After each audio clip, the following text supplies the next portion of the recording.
मुंबईकरांसाठी महत्त्वाची मुंबई शहराला पाणी पुरवठा करणाऱ्या 7 प्रमुख तलावांमध्ये पाणीसाठा एप्रिल महिन्याच्या सुरुवातीलाच चिंताजनक पातळीवर पोहोचलाय।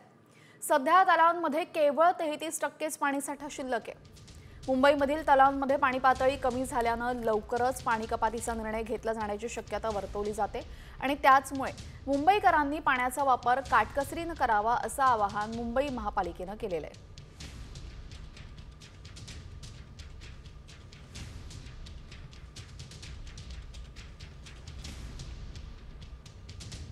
आणि आता बातमी कोकणातल्या झोडपणाऱ्या अवकाळी पावसासंदर्भातली।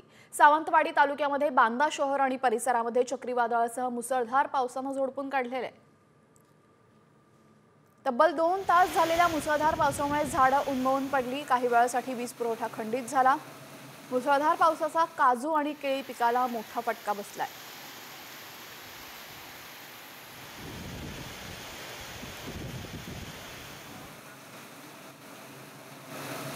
सावंतवाडीमध्ये चक्रीवादळाचा मोठा तडाखा बघायला मिळाला। आंबा आणि काजू पिकाला याचा मोठा फटका बसल्याचं चित्र पाहायला मिळतं।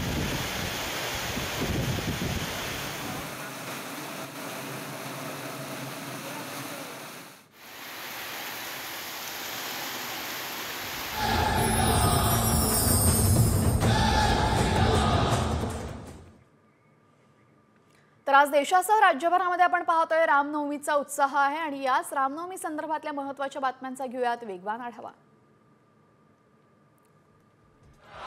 शिर्डीमध्ये रामनवमीचा उत्साह पाहायला मिळतोय। पहाटे काकड आरतीनंतर साईबाबांची प्रतिमा, पोथी आणि वीणा मिरवणुकीने सुरुवात झाली। दरम्यान साईबाबांनी शिर्डीमध्ये सुरू केलेल्या रामनवमी उत्सवाचं 114वे वर्ष आहे। आज दिवसभरामध्ये विविध धार्मिक कार्यक्रमांचंही आयोजन करण्यात आलेलं। साई मंदिर आज दर्शनासाठी रात्रभर खुलं राहणार आहे।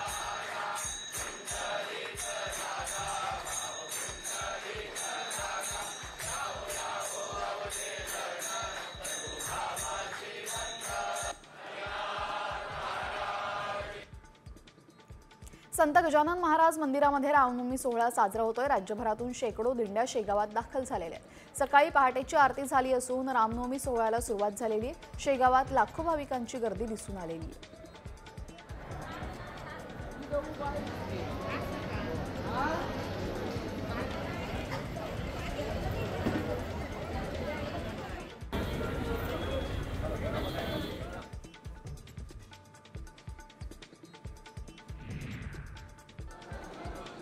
नाशिकच्या ऐतिहासिक श्री काळाराम मंदिरामध्ये आज पहाटेपासूनच भाविकांनी रामनवमी निमित्ताने दर्शनासाठी गर्दी केलेली आहे। काकड आरतीनंतर भाविकांना दर्शनासाठी मंदिर खुलं करण्यात आलं।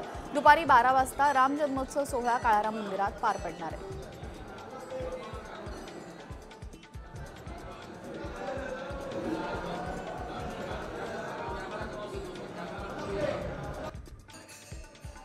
मुंबईच्या वडाळ्यामधल्या राम मंदिरामध्ये मोठ्या भक्तिभावाने आणि उत्साहात रामनवमी साजरी करण्यात येते। मंदिर परिसराला फुलं आणि लाइटिंगने सजवण्यात आलेले आहे। दर्शनासाठी भाविक मोठ्या प्रमाणात गर्दी करतात।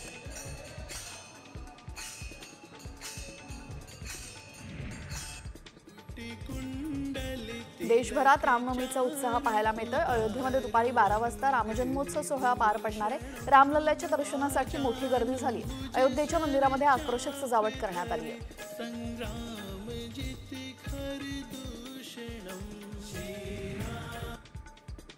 अयोध्येमध्ये रामनवमीच्या निमित्ताने शरयू नदीचा काठ 2 लाख दिव्यांनी उजळून निघणार आहे। अयोध्येतल्या मठ आणि मंदिरामध्ये भव्य कार्यक्रमही आयोजन करण्यात आलेले आहेत। यामध्ये सांस्कृतिक कार्यक्रमांचाही समावेश आहे।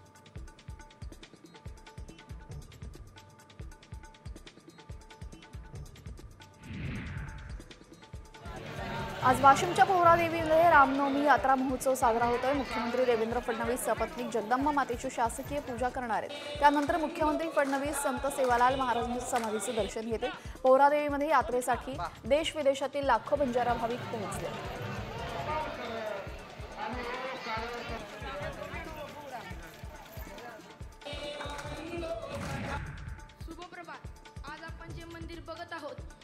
पुण्यश्लोक अहिल्यादेवी होळकर यांनी पंढरपुरामध्ये बांधलेल्या पुरातन राम मंदिरामध्ये रामनवमीच्या दिवशी किरणोत्सव साजरा होतो।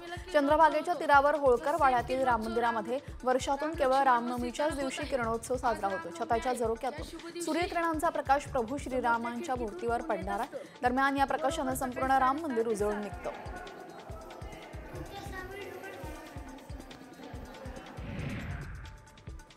पुण्यातील एका कलाकारानं श्रीरामनवमीनिमित्त खास कलाकृती तयार केलेली आहे. त्यासाठी 520 रुबिक्स क्यूबचा वापर त्यानं केलेला आहे. ऋषिकेश कांबळे असं या कलाकाराचं नाव असून रामाची ही कलाकृती साकारण्यासाठी त्याला 2 दिवस लागले.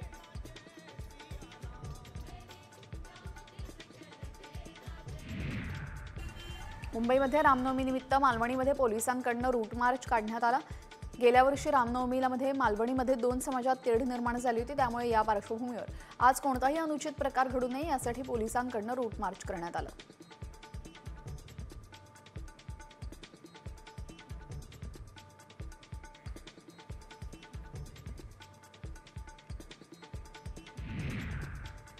यानंतर पाहूयात IPL संदर्भातल्या महत्त्वाच्या बातम्या. IPLच्या यंदाच्या हंगामानंतर MS धोनी निवृत्तीची घोषणा करणार असल्याच्या चर्चा रंगलेल्या आहेत. कारण कालच्या सामन्यामध्ये धोनीचे पालक पहिल्यांदाच स्टेडियमवर सामना पाहण्यासाठी पोहोचले. त्याचमुळे त्याच्या निवृत्तीच्या चर्चांना उधाण आलंय.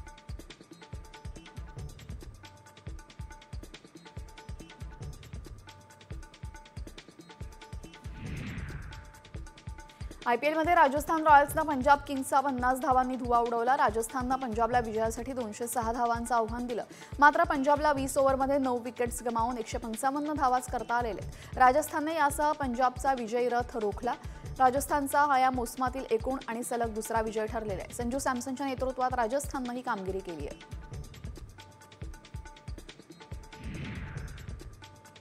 राजस्थानच्या विजयासह कर्णधार संजू सॅमसननं रेकॉर्ड केलेला आहे. संजूनं राजस्थान रॉयल्सचा दिग्गज कर्णधार शेन वॉर्नरचा रेकॉर्ड ब्रेक केलेला आहे. संजू राजस्थान रॉयल्सचा सर्वात यशस्वी कर्णधार ठरलाय. संजूच्या नेतृत्वामध्ये राजस्थान रॉयल्सने हा 32वा विजय संपादित केलाय.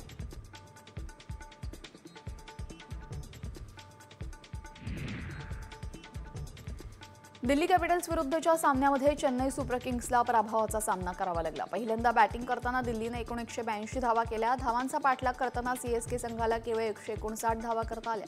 CSKचा आज सलग 3रा पराभव असून काही चाहते या पराभवासाठी धोनीलाच कारणीभूत मानतायत.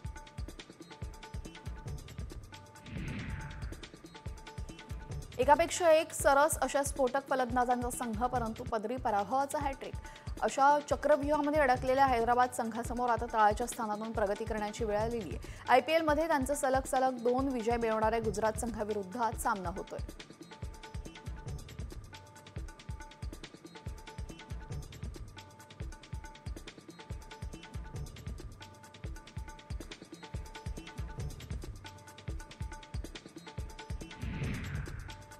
आता पाहूयात मुंबईमधल्या महत्त्वाच्या बातम्या.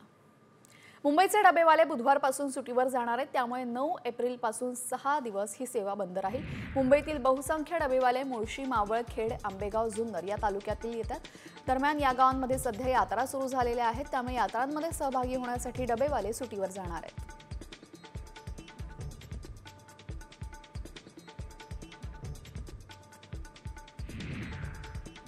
मेट्रोच्या कामासाठी 15 दिवस वाहतुकीत बदल करण्यात आलेला आहे.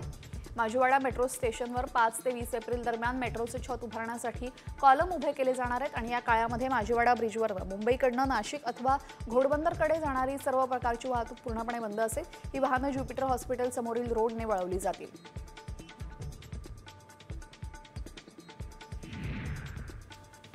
अंबरनाथमध्ये भाजपच्या माजी नगरसेवकाच्या ऑफिसमध्ये अज्ञातांनी हल्ला केलेला आहे. रोहित राजू महाडिक यांच्या ऑफिसवर हल्लेखोरांनी हल्ला केला. दरम्यान यामध्ये ऑफिसचं मोठं नुकसान झालं. ऑफिसमध्ये काम करणाऱ्या एका कर्मचाऱ्यावर देखील तलवारीनं हल्ला करण्यात आला. अवघ्या 23 सेकंदांमध्ये हल्ला चढवून हल्लेखोर निघून गेले.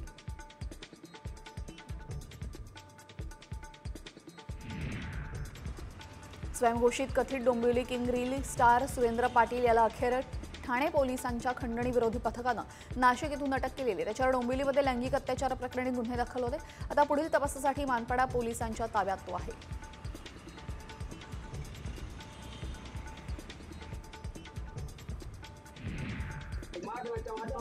उल्हासनगरमध्ये एक पानटपरी चालकानं ग्राहकाला बेदम मारहाण केलेली आहे. कैचीने ग्राहकावर सपासप वार केलेले आहेत आणि इतर ग्राहकांनी पानटपरी चालकाला अडवण्याचा प्रयत्न केला. मात्र त्याने ग्राहकाच्या अंगावरच उडी टाकत हल्ला केलेला आहे.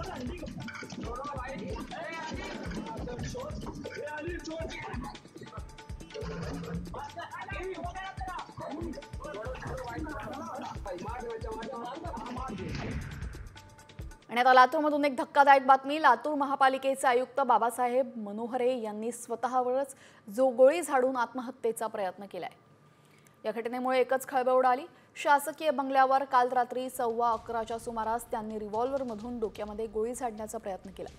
बाबासाहेब मनोहरे गंभीर जखमी झाले असून त्यांची प्रकृती चिंताजनक असल्याचं सांगितलं जातंय। त्यांच्यावर सध्या लातूरमधील सह्याद्री रुग्णालयामध्ये उपचार सुरू आहेत। दरम्यान लातूरच्या रुग्णालयाबाहेरून आढावा घेतला आमचे प्रतिनिधी संदीप भोसले यांनी। पाहूयात। शहर महानगरपालिकेचे आयुक्त बाबासाहेब मनोहरे यांनी आत्महत्याचा प्रयत्न केल्याची धक्कादायक घटना घडली आहे। रात्री लातूरच्या शासकीय निवासस्थानी या ठिकाणी त्यांनी स्वतःच्या रिव्हॉल्व्हरमधून डोक्यात गोळी झाडून घेत आत्महत्याचा प्रयत्न केल्याची धक्कादायक घटना घडली आणि रात्री उशिरा त्यांना लातूरच्या खाजगी रुग्णालयात उपचारासाठी दाखल करण्यात आलेलं आहे। आपण जर म्हटलं तर हे लातूरचं सह्याद्री हॉस्पिटल आहे। या ठिकाणी त्यांना रात्री उशिरा उपचारासाठी गंभीर अवस्थेमध्ये या ठिकाणी दाखल करण्यात आलेलं आहे। रात्री उशिरा त्यांच्यावर शस्त्रक्रिया देखील करण्यात आली आणि सद्यस्थितीला डॉक्टरांकडून त्यांची प्रकृती स्थिर असल्याचे देखील सांगण्यात येतंय। बाबासाहेब मनोहरे यांनी गोळी झाडण्याचं नेमकं कारण जे आहे ते सध्या पोलीस तपासतायत। मात्र मनोहरे यांनी हा जो टोकाचं पाऊल आहे ते नेमकं का उचललं हा प्रश्न आता उद्भवतोय। संदीप भोसले, साम टीव्ही न्यूज, लातूर। यानंतर पाहूयात पुण्यातल्या महत्त्वाच्या बातम्या। पुण्यामध्ये एका वरिष्ठ पोलीस अधिकाऱ्याची दादागिरी पाहायला मिळालेली आहे। पोलिसांनी एका खासगी बस चालकाला लाथाबुक्क्यांनी मारहाण केलेली आहे। पुण्यातल्या येरवडा चौकामध्ये घटना घडलेली आहे। दरम्यान मारहाणीची घटना बसच्या सीसीटीव्हीत कैद झाली आहे।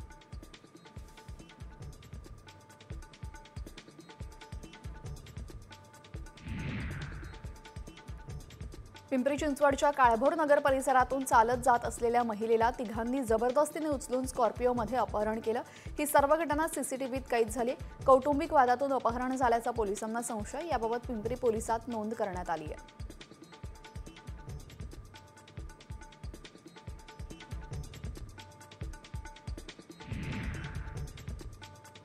पुण्याच्या मुंढवा केशवनगरमध्ये भरधाव कारनं चिमुकल्याला चिरडलेलं आहे। इमारतीखाली लहान मुलं खेळत असताना भरधाव वेगाने येणाऱ्या गाडीने मुलाला उडवलं। या घटनेनंतर कार चालकानं पळ काढला आणि फरार झाला। सीसीटीव्ही फुटेज पोलिसांच्या हाती लागले। गाडी चालकाचा शोध सुरू आहे।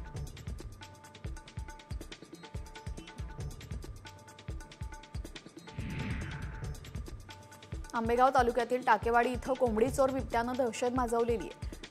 आठवड्याभरामध्ये दुसऱ्यांदा बिबट्या कोंबडी पळवून नेत असतानाचा सीसीटीव्ही चित्रित झालेला आहे। कोंबडी चोर बिबट्या टाकेवाडीमध्ये जनावरांच्या गोठ्यात शिरला आणि त्यानं कोंबडी पळवून नेली आहे।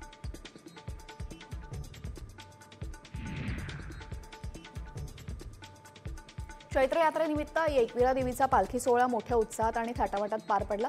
राज्यातल्या लाखो कोळी आणि आगरी बांधवांना कार्ला गडावर मोठी गर्दी केली होती। कोकण भागातून अनेक पालख्या यावेळेस गडावर आलेल्या।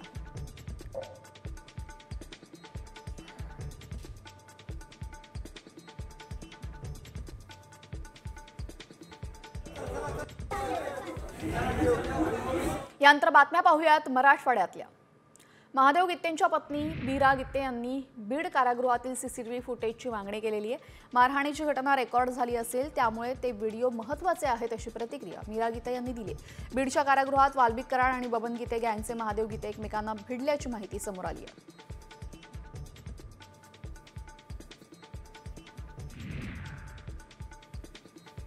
बीडच्या शिवाजीनगर परिसरामध्ये एका शाळकरी मुलीची छेड काढणाऱ्या नराधमाला पालकांनी चांगला चोप दिलेला आहे। गेल्या काही दिवसांपासून हा नराधम मुलीचा पाठलाग करत होता। दरम्यान या संदर्भात मुलीने आपल्या पालकांना सांगितलं। त्यानंतर पालकांनी सापळा रचून नराधमाला पकडत चोप दिलाय।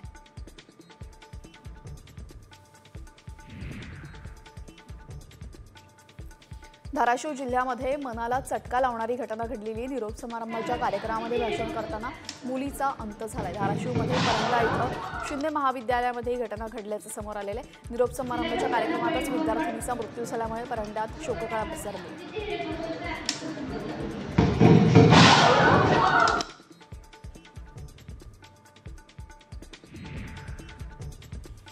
धाराशिवमध्ये मनसे कार्यकर्त्यांना अनोखं आंदोलन केलेलं आहे। कर्जबाजारीपणामुळे हतबल झालेल्या शेतकऱ्यांची व्यथा मांडलेली आहे। यावेळेस मनसेच्या कार्यकर्त्यांनी शेतकऱ्यांचे अवयव विक्रीस काढल्याचं सांगत जिल्हाधिकाऱ्यांमार्फत मुख्यमंत्री देवेंद्र फडणवीस यांना निवेदन दिले।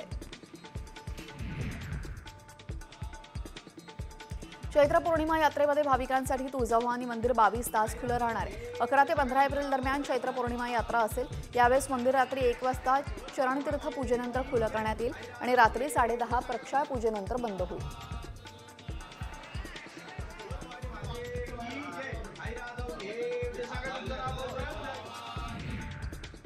आता पाहूयात विदर्भातल्या टॉप 5 बातम्या। ताडोबा सफारीसाठी चंद्रपूर इथून क्रुझर जिप्सीची सोय करण्यात आलेली आहे। वनमंत्र्यांनी या सेवेला हिरवा झेंडा दाखवला। महिनाभरामध्ये सेवा कार्यान्वित करण्याचा निर्णय घेण्यात आलेला आहे।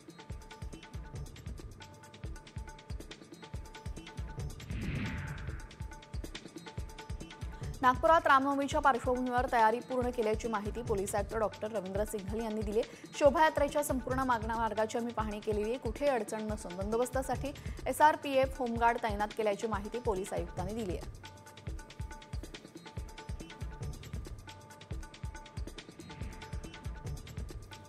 अकोल्यामध्ये पोलिसांनी वाहन चोरांच्या टोळीच्या मुसक्या आवळलेल्या आहेत। चोरीच्या 3 मोटरसायकल आणि 2 मालवाहू वाहनं जप्त करण्यात आली आहेत। एकूण 7,45,000 रुपयांचा मुद्देमाल पोलिसांनी जप्त केलाय।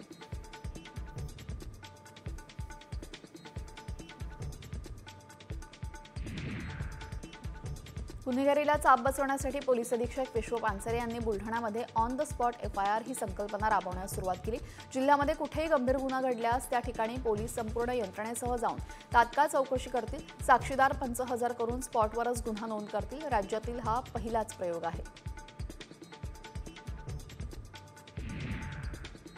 यवतमाळच्या दिग्रस शहरामध्ये कापसाच्या 2 दुकानाला आग लागलेली आहे। या आगीमध्ये दुकानातील कापूस जळून खाक झालाय। दुकानाला आग लावून लाखोंचं नुकसान झालं।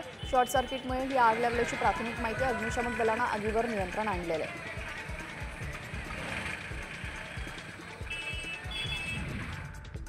आता पाहूयात उत्तर महाराष्ट्रामधल्या महत्त्वाच्या 5 बातम्या। जळगावमध्ये अवकाळी पावसाचा 3 तालुक्यांमधील 60 गावांना फटका बसलाय। अमळनेर, पारोळा, चोपडा तालुक्यासह पिकांना, फळझाडांनाही मोठ्या प्रमाणात नुकसान झालेलं आहे। दरम्यान प्रशासनाने आता पंचनाम्यांना सुरुवात केलेली आहे।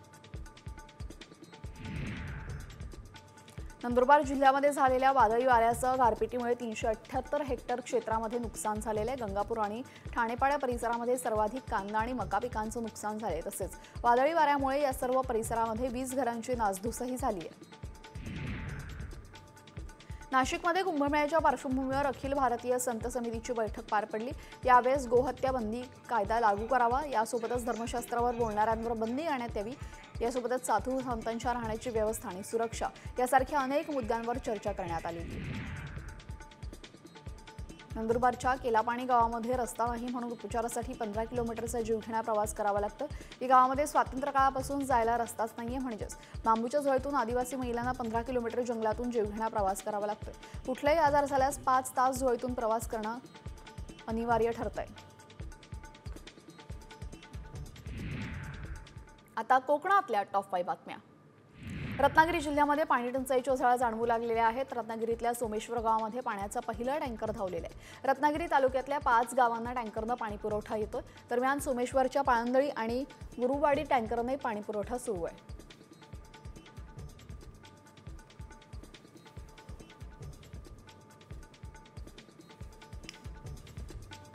सिंधुदुर्गमध्ये पुण्याकडे जाणारी विमानसेवा गेले 2 महिने बंद झाली होती। ही विमानसेवा 1 एप्रिलपासून पूर्ववत करण्यात आलेली आहे आणि आता 18 एप्रिलपासून एअरलाइन्स एअरची मुंबई सिंधुदुर्ग ही विमानसेवा सुरू होणार आहे।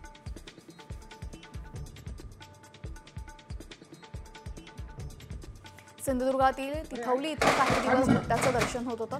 बिबट्या कोंबडीच्या खुराड्यामध्ये भक्ष्याच्या शोधात असताना सापडला। ग्रामस्थांनी याबाबतची माहिती वन विभागाच्या अधिकाऱ्यांना दिली। बिबट्याला वन विभागाच्या अधिकाऱ्यांनी जेरबंद करून सुरक्षित स्थळी सोडलेलं आहे।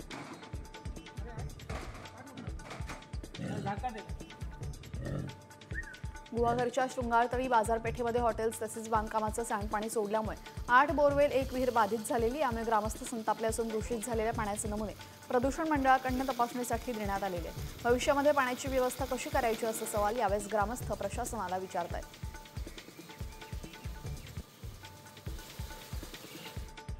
आणि आता बातमी आहे तुमच्यासाठी अत्यंत महत्त्वाची। तुम्ही केक खात असाल तर वेळीच सावध व्हा, कारण तुम्ही खात असलेल्या केकमुळे तुम्ही आजारी पडू शकता। आणि इतकंच नाही तर कॅन्सर सारखा गंभीर आजारही तुम्हाला होऊ शकतो। असं आम्ही का म्हणतोय त्यासाठी हा रिपोर्ट तुम्ही सविस्तर पहा।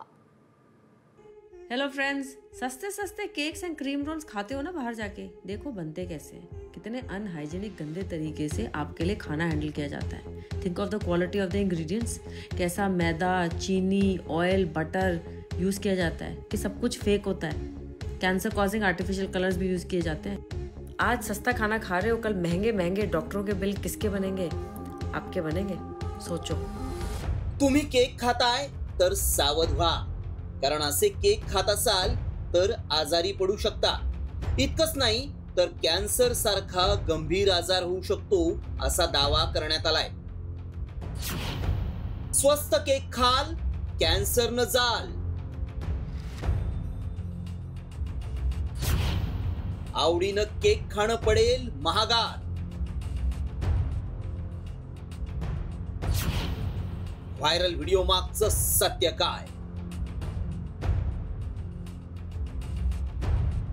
तुम्ही खात असलेला केक कसा बनवतात हे आपल्याला माहिती नसतं, मात्र हा व्हिडिओ पाहिल्यानंतर तुम्ही केक खाणं सोडून द्याल, कारण पैसे कमवण्याच्या नादात अनेक जण तुमचं आरोग्य धोक्यात घालतायत। या व्हिडिओत बघा।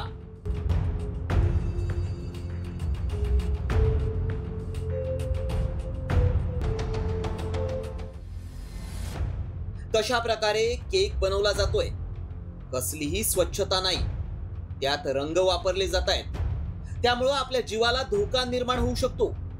इतकंच नाही तर कॅन्सर सारखा गंभीर आजार होऊ शकतो असा दावा करण्यात आलाय। हा आरोग्याचा प्रश्न आहे, कारण केक सगळेच जण आवडीनं खातात, त्यामुळे याची सत्यता जाणून घेणं गरजेचं आहे। आमच्या टीमनं याबाबत अधिक माहिती मिळवण्यासाठी तज्ञांचा सल्ला घेतला। आजकाल आपण सेलिब्रेशन जे आहे, वाढदिवस आहे, ॲनिव्हर्सरी आहे, त्याच्यानंतर तुमचे वेगवेगळे सेलिब्रेशन्स आहेत, काही कंप्लिशन असतं त्याचं सेलिब्रेशन, या निमित्ताने आपण केक कोणत्या ना कोणत्या माध्यमातून खातच असतो। म्हणजे आठवड्यातून आपल्या 2-3 वेळेस केकचं होतंच। तर आणि आजकाल रील व्हायरल होते की केकमुळे कॅन्सर होऊ शकतो का? तर जर बाजारामधला केक जर तुम्हाला 250 रुपये 300 रुपये किलो म्हणजे एवढा स्वस्त केक मिळत असेल, तर त्या केकमध्ये क्वालिटी कुठे ना कुठे कॉम्प्रोमाइज होत असेल, म्हणजेच त्यामध्ये वापरले गेलेले मैदा असेल, साखर असेल, तेल असेल किंवा आर्टिफिशियल कलर असेल, तर हे जर चांगल्या क्वालिटीचे नसेल तर नक्कीच तुम्हाला कॅन्सर होण्याची धोका वाढला जातो। त्यामुळे आमच्या पडताळणीत काय सत्य समोर आलं पाहूया। सगळेच केक आरोग्यासाठी हानिकारक नसतात। काही जण केकसाठी हलक्या दर्जाचं साहित्य वापरतात। केक मध्ये मैदा, बेकिंग पावडर, तेलाचा वापर केला जातो। घातक रंगही केक मध्ये सर्रास वापरले जातात। स्वस्तातले केक खाल्ल्यानं कॅन्सर होऊ शकतो। त्यामुळे आमच्या पडताळणीत हा दावा सत्य ठरलाय। तुम्ही जर आवडीनं केक खात असाल तर चांगल्या ठिकाणी बनवलेले केक खा, नाहीतर घरीही केक बनवू शकता। नाहीतर असे स्वस्त आणि मस्त मिळणारे केक आजारी पाडतील। रिपोर्ट साम टीव्ही।